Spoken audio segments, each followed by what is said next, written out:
জনাব M A Aziz, আপনাকে আমাদের অনুষ্ঠানে স্বাগত জানাচ্ছি। আশা করি আপনি আমাকে শুনতে পাচ্ছেন। হ্যাঁ, আপনাকেও ধন্যবাদ।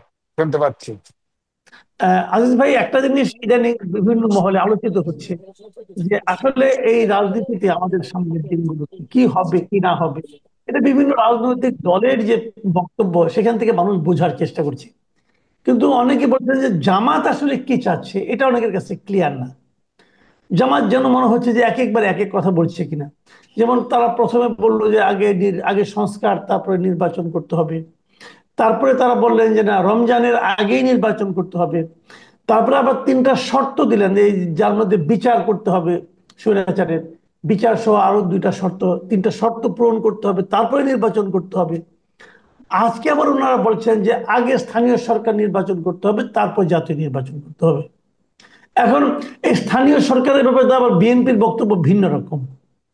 এখন আমি যদি ধরি এই মুহূর্তে সক্রিয় পলিটিক্যাল পার্টি এটা বিএনপি এবং জামাত, এই দুইটাই তো এখন প্রধান যে জি। দুটো দল।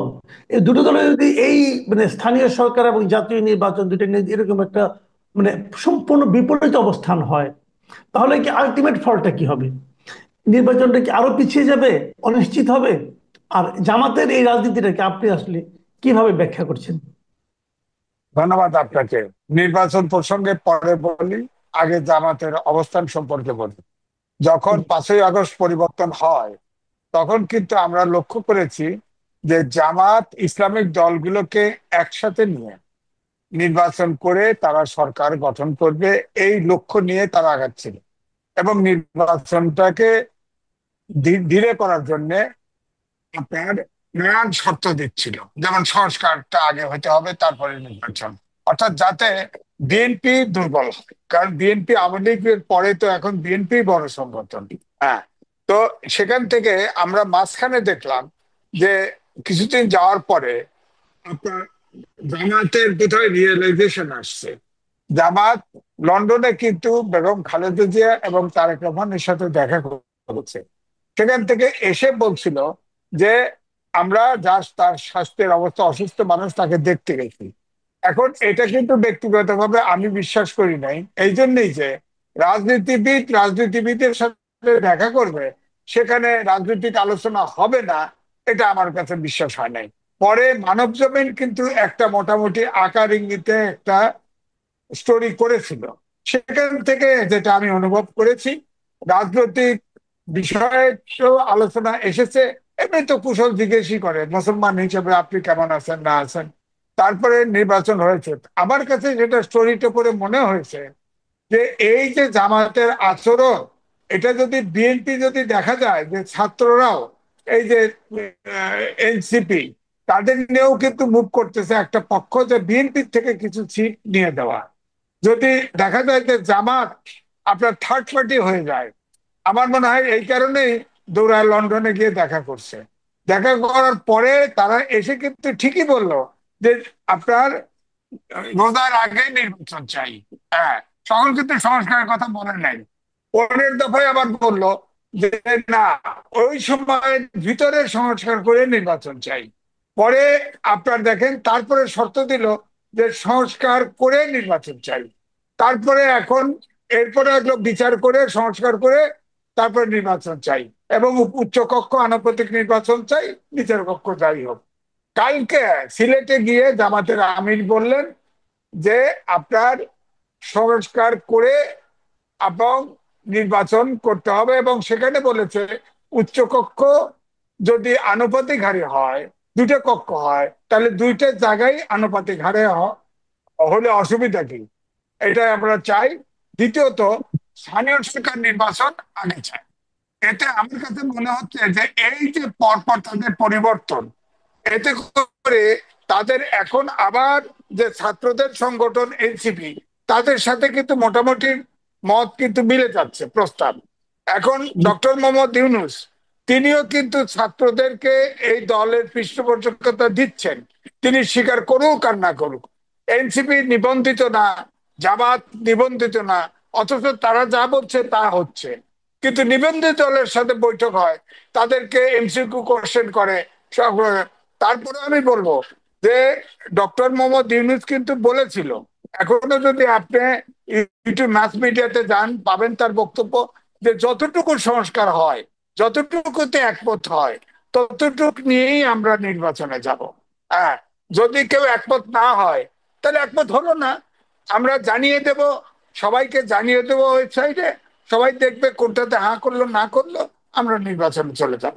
এখন ডক্টর মোহাম্মদ ইউনূসের দায়িত্ব হচ্ছে, যদি একমত না হয়, যে যে জায়গায় একমত হয়েছে, ধরেন অনেক সংস্কার প্রস্তাব তো এসেছে, সংস্কার কমিশন দিয়েছে, তাতে তো মাত্র হয়তো 15-16টার জায়গায় বিএনপি একমত হতে পারে নাই, আর বাকিগুলোতেও একমত হয়েছে।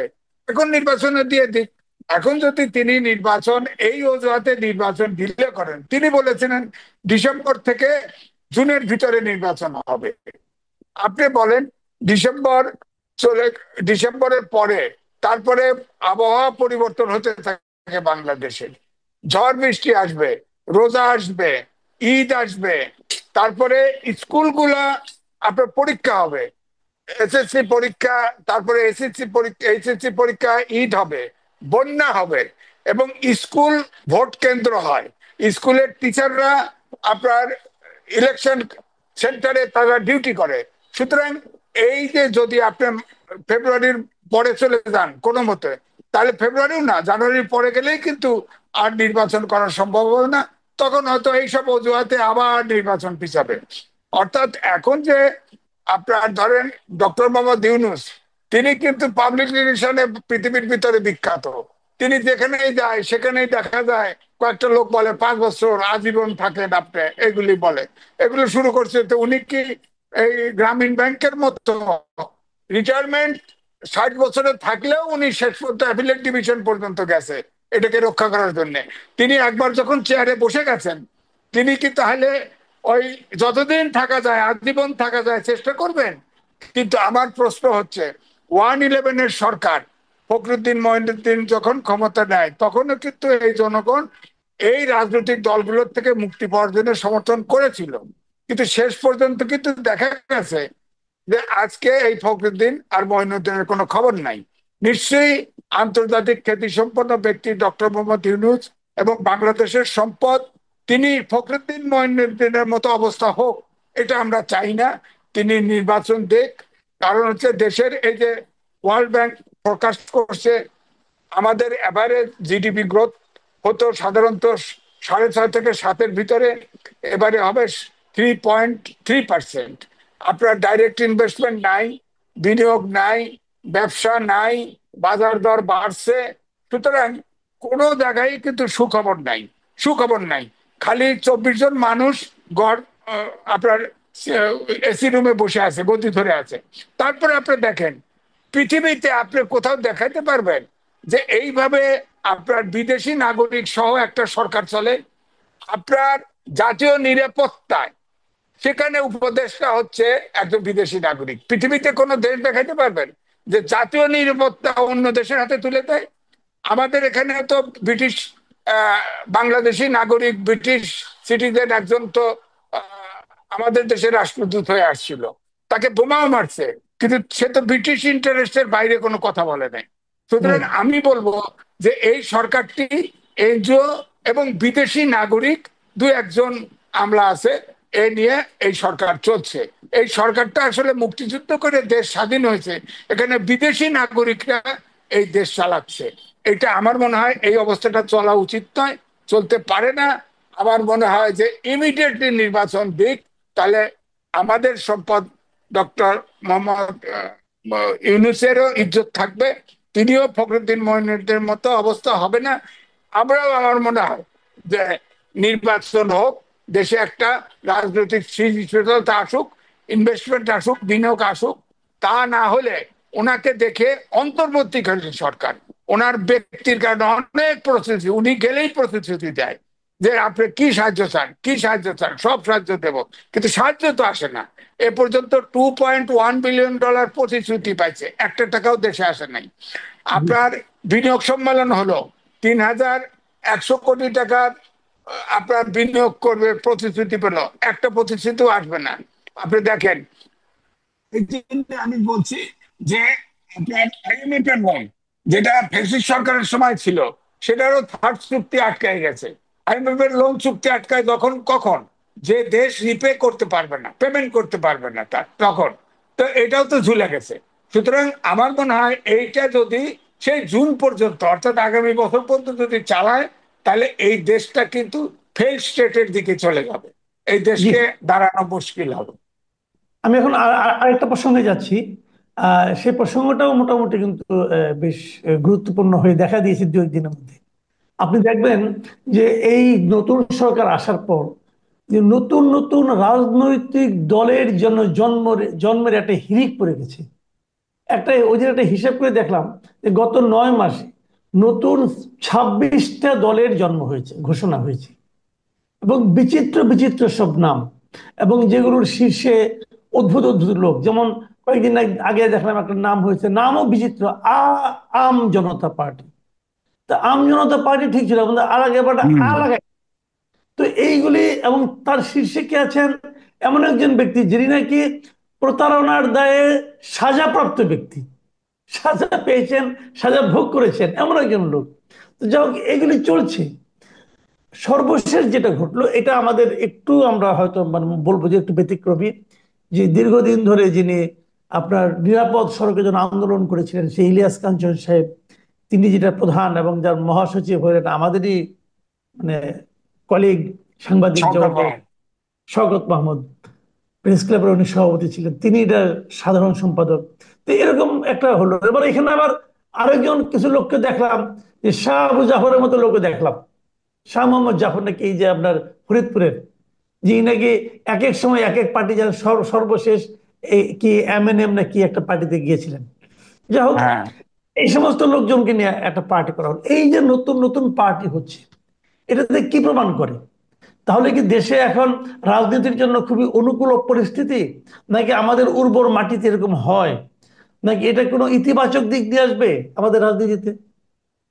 ধরেন ওই সংবাদপত্র, অনেক ছোটখাটো আছে সংবাদপত্র, সবাই সংবাদপত্র বের করে, এডিটর হলে গাড়িতে স্টিকার লাগানো যায়, ভিআইপি হওয়া যায়, যেখানে সেখানে যাওয়া যায়। তো এরকম এই পার্টিগুলো যেগুলো করা হয়েছে, এদের অনেককেই আপনি চেনেন, যে এই লোকগুলো বোধহয় তারা এখন আর কোথাও জায়গা পাচ্ছে না, রাজনৈতিক একটা দোকান খুলে বসলো, এবং তারা হয়তো নিবন্ধন দেওয়ার চেষ্টা করবে। এগুলো নিবন্ধনও পাবে বলে আমার কাছে মনে হয় না। আর নিবন্ধন পাইলেও এরা যদি ইলেকশন করে, কোনো একটা ব্যক্তির জামানত থাকবে না।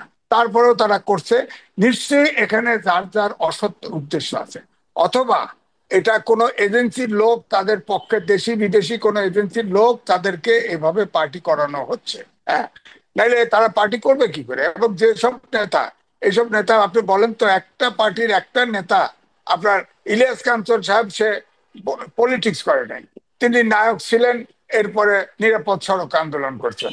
আমাদের শওকত মাহমুদ সাহেব, তিনি বুনিয়াদী সাংবাদিক, প্রেস ক্লাবের প্রেসিডেন্ট ছিলেন, তিনি বিএনপির থেকে এক্সপেল হয়েছেন। তিনি এখন রাজনীতি তার ধ্যান ধারণা মনে করে, তিনি এখন আগে পার্টিতে গেছেন।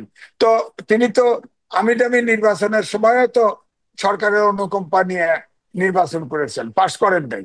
সুতরাং এগুলো হচ্ছে যার যার নিজস্ব এজেন্ডা আছে, এজেন্ডা ভিত্তিতে, অথবা কোন এজেন্সির পক্ষ থেকে তাদেরকে হুইপ করা হয়েছে, তারা এই পার্টিগুলো খুলেছে।